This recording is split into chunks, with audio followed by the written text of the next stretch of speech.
John 14 verse 27.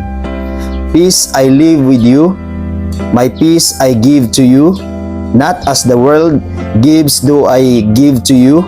Let not your heart be troubled, neither let it be afraid.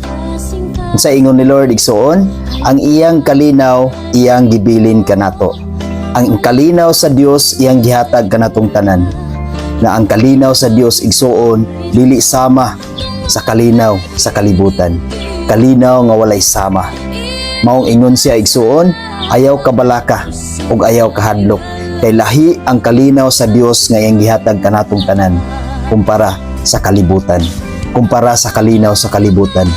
Ang kalibutan kung adunay kalinaw, aduna usay kagubot. Apan ang kalinaw sa Dios wala gyud kanay kagubot. Maong igsuon ang gusto ni Lord nga atong batunan ang kalinaw nga Dios nun.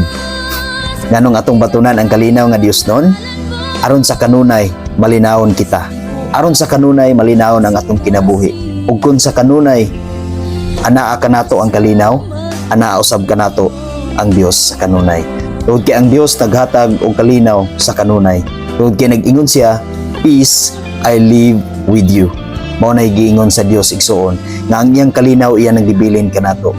Atong puy-an igsuon ang kalinaw nga gihatag sa Dios kanato. Dili kita magpahiuyon sa kalinaw sa kalibutan. Tungod kay ang kalinaw sa kalibutan igsuon dili kana permanente. Aduna usab kini kasamok nga moabot. Aduna usab kini kagubot nga moabot. Apan ang kalinaw sa Dios igsuon magpabilin hangtod sa kahangturan. Wala gayud kini kausbanan. Busa igsuon walay rason nga atong batunan ang kalinaw sa kalibutan. Kung dili atong batunan ang kalinaw sa Dios. Tungod kay ingon siya, ayaw kabalaka ug ayaw kahadlok. Tungod kay ang kalinaw sa Dios iya nang gibilin kanato. Iya nang gihatag kanato. Kalinaw kini nga walay sama. Maong igsuon sa kanunay mo pasidungog kita sa Ginoo. Makighiusa kita sa Ginoo.